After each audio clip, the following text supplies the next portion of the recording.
de Deus Pai. Oxalá ouvisseis hoje a sua voz. Não fecheis os corações como a Iberiba. Jesus Cristo, sois bendito, sois ungido de Deus Pai. O Senhor esteja convosco. Proclamação do Evangelho de Jesus Cristo segundo São Mateus. Naquele tempo disse Jesus aos seus discípulos: ficai atentos, para não praticar a vossa justiça na frente dos homens, só para serdes vistos por eles. Caso contrário, não recebereis a recompensa do vosso Pai que está nos céus. Por isso, quando deres esmola, não toques a trombeta diante de ti, como fazem os hipócritas nas sinagogas e nas ruas, para serem elogiados pelos homens. Em verdade vos digo, eles já receberam a sua recompensa. Ao contrário, quando deres esmola, que a tua mão esquerda não saiba o que faz a tua mão direita, de modo que a tua esmola fique oculta. E o teu Pai que vê o que está oculto te dará a recompensa. Quando partes, não sejais como os hipócritas, que gostam de rezar em pé nas sinagogas e nas esquinas das praças para serem vistos pelos homens. Em verdade vos digo, eles já receberam a sua recompensa. Ao contrário, quando orares, entra no teu quarto, fecha a porta e reza ao teu Pai que está oculto. E o teu Pai que vê o que está escondido te dará a recompensa. Quando jejuardes, não fiqueis com o rosto triste, como os hipócritas. Eles desfiguram o rosto, para que os homens vejam que estão jejuando. Em verdade vos digo, eles já receberam a sua recompensa. Tu, porém, quando jejuares, perfuma a cabeça e lava o rosto, para que os homens não vejam que estás jejuando, mas somente o teu Pai que está oculto. E o teu Pai que vê o que está escondido te dará a recompensa. Palavra da salvação. Glória a vós, Senhor. Convertei-vos e crede no Evangelho. Eis o tempo favorável. Convertei-vos e crede no Evangelho. Eis o tempo favorável. Então, estimados irmãos e irmãs, uma palavra para aprofundarmos o sentido dessa liturgia com a qual iniciamos bem, porque não vamos começar no meio, nem depois, nem chegando atrasado, mas no início da Quaresma, para recebermos as cinzas. E as cinzas que estão sobre a nossa cabeça, elas lembram a nossa realidade humana. O que nós somos diante de Deus, senão pó que não pesa nada, que não tem peso nenhum, como as cinzas. E a frase que se poderia dizer é lembra-te que és pó e ao pó hás de tornar. Lembrar a nossa realidade diante de Deus, e isso nos faz buscar as coisas que são essenciais. Mas também nós temos a frase que normalmente se reza agora na imposição das cinzas: convertei-vos e crede no Evangelho. Porque todo esse tempo é um tempo de conversão. E a conversão significa crer no Evangelho. Onde está esse Evangelho? Que lugar ele ocupa na nossa vida? O Evangelho. Que relação eu tenho com Jesus? É um Jesus que eu me fabriquei e que faz as minhas vontades, mais ou menos como eu quero? Ou é o Jesus dos Evangelhos que me desafia e que me coloca diante de situações que exigem uma mudança da minha parte? Esse é o Evangelho que Jesus nos propõe e que nós temos como caminho de conversão nesse tempo de Quaresma. Tempo de essencialidade, tempo de oração, de jejum, de esmola, como as leituras falam, que são tão importantes para a nossa prática e para a nossa vida interior, que se manifesta também exteriormente, mas não para aparecer como Jesus denuncia no Evangelho, mas porque amamos a Deus. É claro que aqui nós temos um desafio muito grande, que significa amar a Deus, fazer as coisas por Ele, e não para sermos vistos, ou para mostrarmos, ou para demonstrarmos nossa superioridade, ou quem sabe lá o quê. Não, porque aí você já recebeu a recompensa, já recebeu. Fazer por amor a Deus, que ninguém saiba, mas fazemos por amor a Deus, porque é isso que conta, é esse amor que conta, e que nós alimentamos no segredo, no íntimo, no escondido, como diz o Evangelho. E é claro que aqui nós temos um desafio muito grande, porque a palavra de Deus nem sempre se apresenta muito fácil, e não a frequentamos tanto, e assim por diante. Mas nós teremos oportunidade ao longo, não só porque a Eucaristia, a missa, ela está no centro de todos os tempos litúrgicos, mas mais ainda no tempo da Quaresma, quando vamos intensificar a nossa participação. Tempo da Quaresma, esse tempo de conversão. É claro que a palavra de Deus, as leituras, elas podem soar um pouco fora do comum, um pouco chatas, longas, que não entendemos, etc., né? Mas elas são uma palavra que deveria realmente nos desafiar e que exigiria de nós uma certa preparação anterior. Porque é a palavra de Deus, e ela não só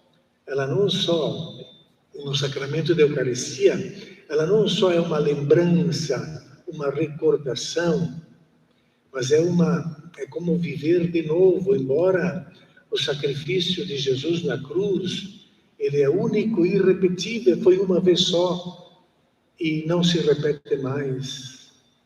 Então, não é que nós estamos repetindo, mas nós estamos celebrando, tornando presente aquele acontecimento. E por isso São Paulo VI, quando ele escreveu aquele documento Mysterium Fidei, usou uma expressão aceitadíssima, não só pelos católicos, claro, porque nós temos obrigação, mas também pelas outras religiões cristãs, quando ele diz, na celebração da Eucaristia se representa aquilo que foi vivido única e exclusivamente uma vez só. Uma vez só. Se representa. Mas a palavra representar não tem nada a ver com teatro, quando a gente representa ou apresenta. Mas a palavra representa, ela tem dentro da raiz a palavra presente, torna presente na nossa vida aquele sacrifício que Jesus viveu. Torna presente, nós representamos porque vivemos, se torna presente, como se hoje nós estivéssemos sendo crucificados com Jesus. Ele está presente na nossa vida. É isso a celebração faz. Então, quando nós ouvimos a palavra de Deus, é fácil de nos encontrarmos desafiados e participantes, porque não é uma palavra só para ser ouvida, mas é para ser entendida e vivida, tornada presente na nossa vida. Quando, por exemplo, ao longo do ano, vemos aquela passagem de Moisés no Monte Sinai, diante daquela sarça que ardia, e ele ficou estupefacto diante daquele mistério. E nós, na missa, temos algo bem maior do que aquela sarça ardente, diante da qual nos ajoelhamos, adoramos e nos alimentamos. Muito maior que aquela experiência. Ou, se vamos também, e tantas outras passagens, quando o profeta Isaías, por exemplo, diz que naquela experiência que ele teve no templo, ele viu o anjo com uma tenaz pegar uma brasa acesa e passar nos seus lábios, e diz, não digas agora que tens os lábios impuros, porque aquele fogo da brasa te purificou. Aquilo lá é Deus que está querendo purificar os meus lábios das impurezas que eu falo. Sou eu que estou ali com aquela brasa que passa nos meus lábios. E se chegamos no Novo Testamento e vamos ver aquela passagem em que um jovem pergunta para Jesus: o que devo fazer para herdar a vida eterna? E ele responde, e Jesus responde, e depois ele diz: agora só te falta uma coisa, vai, vende tudo o que tens, dá aos pobres, e depois vem e segue-me. Um rapaz, família rica, numa missa, ouviu esse evangelho, foi para casa e fez aquilo que a palavra mandava, porque aquela palavra tocou nele. Não é uma palavra da história, uma palavra para mim hoje. Foi, vendeu tudo, deu aos pobres e se retirou no deserto. Estamos falando de um jovem chamado Antônio, ou Antão, o Santo Antão. Foi lá viver no deserto. Um outro jovem, numa missa, ele ouviu aquela palavra: ide, não levei o envio dos apóstolos, não leveis 2 túnicas, nem dinheiro na cintura, nem sandálias, e nem bolsa, etc. E um jovem disse para o seu companheiro, ele disse: essa palavra é para nós hoje. Temos que nos desapegar das coisas e ir só com a palavra do Evangelho. E aquele jovem se chamava Francisco de Assis, porque a palavra falou para ele.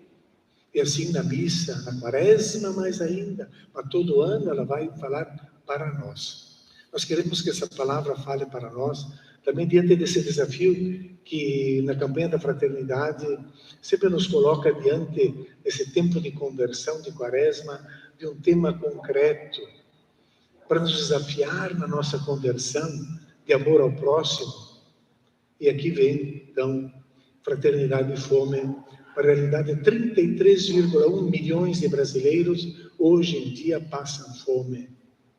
33,1 milhão. E era uma chaga que já tinha sido superada no Brasil anos atrás.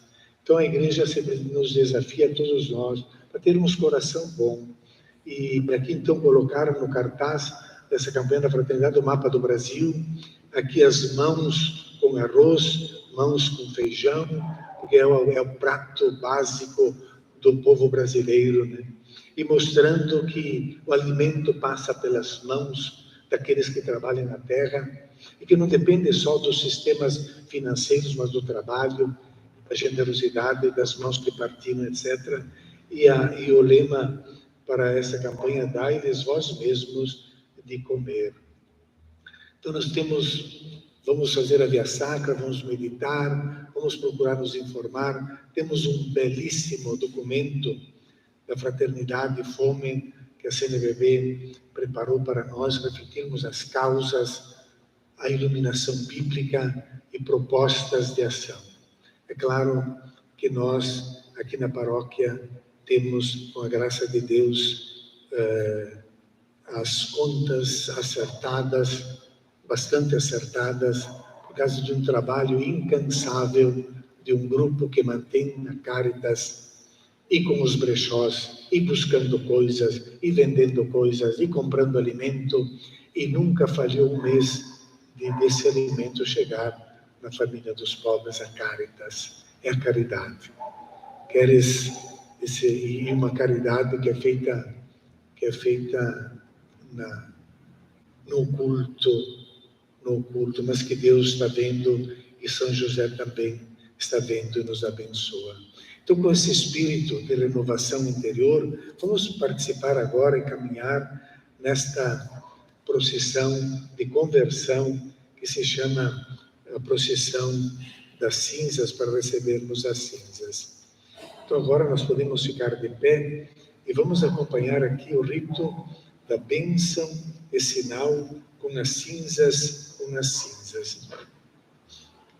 Aqui na página do folheto da missa, nós temos ali a oração. Caros irmãos e irmãs, roguemos confiantes a Deus Pai, que abençoe com a riqueza da sua graça estas cinzas que vamos colocar sobre as nossas cabeças em sinal de penitência.